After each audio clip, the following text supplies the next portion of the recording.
Facebook for more details on that. I asked them, did the FBI brief you on Hunter Biden, Joe Biden, Ukraine, or a laptop before the election? And they only replied they did not mention Hunter Biden. So we can assume from their omissions that they did mention Joe Biden, maybe even Ukraine, maybe even a laptop. It certainly was specific enough that Facebook knew within minutes and hours of our story going live on October 14, 2020, to shut it down.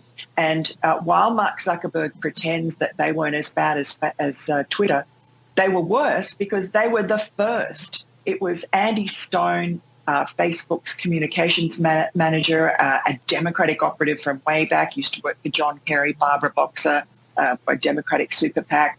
He comes out with a tweet at 11 a.m.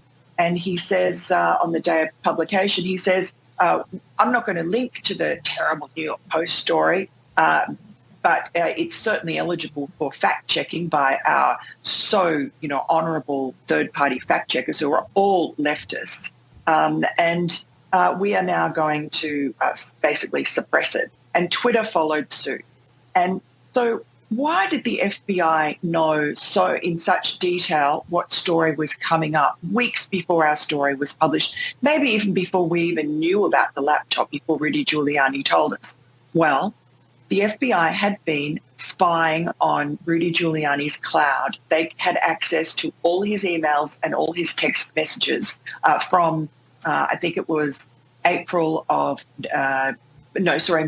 of 2019, and that was 1 month after he became Donald Trump's personal attorney officially. So they started spying on him. Presumably, they really wanted to spy on the President of the United States.